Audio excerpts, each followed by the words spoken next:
make a video on goat fauna, and I think um and one particular card is called Sinister Serpent. Um, if you look at the top deck list for goat fauna in Yu-Gi-Oh, you'll find that a lot of them will use Sinister Serpent because they're using you know basically using the Chaos engine, and you'll find that there's a lot of decks that don't use it. So Sinister Serpent, the advantage of the card is that if you're in a tight spot, you just and you draw Sinister Serpent, you're guaranteed even if your top decking is just spell or trap cards, Sinister Serpent you can guarantee to summon it every turn.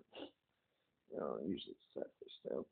In this case, what the problem with Sinister Serpent is if you don't have it with cards that utilize it. So if you don't have Triumph Technodars, this soldier, I think,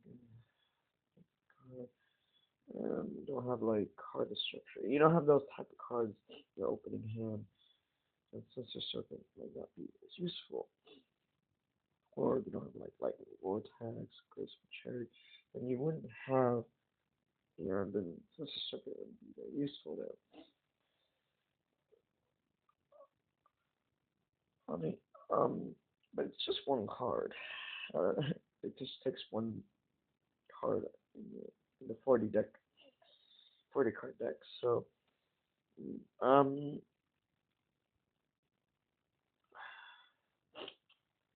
now this is Gold format Yu-Gi-Oh, not modern.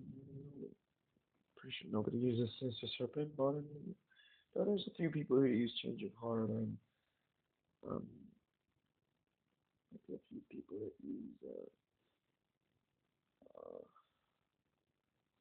Harpy Spotted Esther, for example. Um, I don't think anyone uses Sinister Serpent because we never ran out of it. So, alright, let's discuss other cards. Um, instead, or maybe I don't remember the specific details.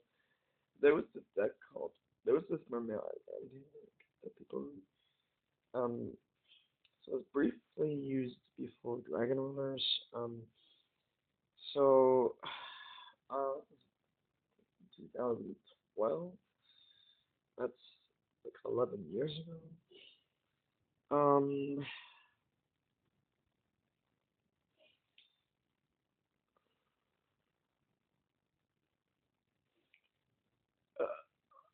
I don't like, I don't particularly play Yu-Gi-Oh in terms of competitive level, but I've watched videos on it. Um, I remember playing on like Dueling Network or like Dueling or now Atlantean summons a bunch of monsters quick, but what was really tough was that floater card. Um, very strong cards in the deck. So um, the thing is, the competitive decks that Mermaid Atlantean was competing against were so at that time I thought when mix were restricted and vectors were restricted because so so that was a time where Mermaid was dominating, but I couldn't remember the rogue decks before Dragon Order was released. Before Spellbooks was released, I don't remember what the decks were. The Dark World was restricted that much. I can't remember. Dark World had a bunch of consistency problems. Um, I can't remember if like Pulse. And then it wasn't like Pulse. It was just Red as Dark.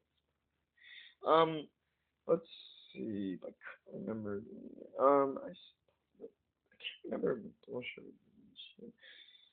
when Mermels were.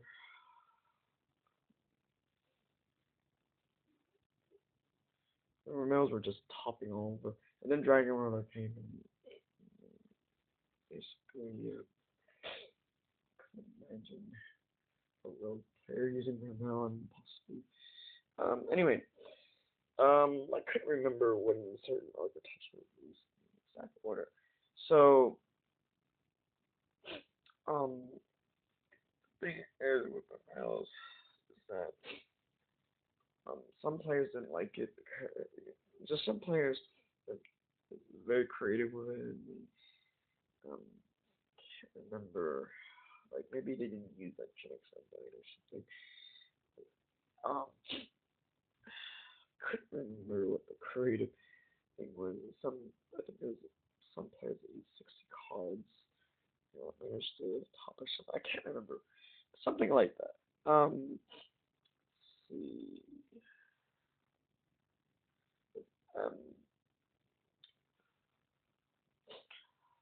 before ML, they were it was like a frog FTK or something, or fish FTK.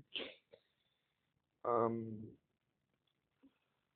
frog FTK actually managed to win first place. Well, second place was Vincent Plug, the like Black Wings.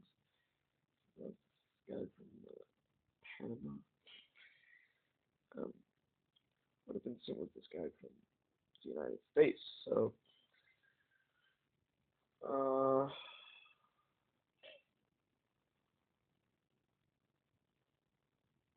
like, um, do a bunch of things with, um, you could just do something like a bunch of synchro monsters. So it was, Frog FTK was primarily using, um,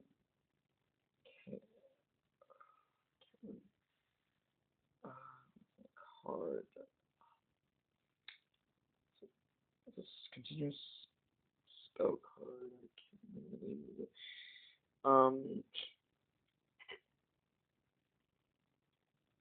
Some cannon or something. Let's see. And Fish FTK was Fish OTK, no FTK. Um, you had to sacrifice two monsters. It's level 8.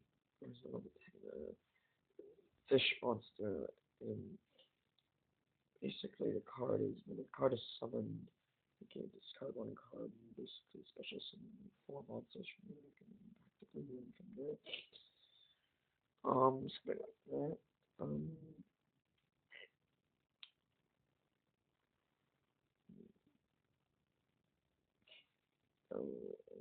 show that. Uh, there's this other deck in this. It's based off the card Deep Diva, and um, basically it was like what he was using Book of Moon and Book of Tayu to basically mill cards from the opponent's deck, and they basically basically your opponent wouldn't be able to draw a card, and it automatically results in a loss. So that's another deck I can remember. So just some interesting applications of the Sea Serpent archetype that I can remember. Can't remember if Fish OTK had Sea Serpents. Um, yeah, basically, can't remember the other deck that had Sea Serpents either. So, there's plenty of extra deck monsters in Sea Serpents. Can't remember Brown X the Dragon or Sea Serpent. I think it's Brown X. I can't remember Sea Serpent. Synchro. There's a few Sea Serpents that are really decent XYZ monsters. I mean, for the most part, ever since they introduced the Link Up time that I just couldn't keep up with all that. It was just way too much in terms of game mechanics. Really, just got really complicated, really out of hand. Um,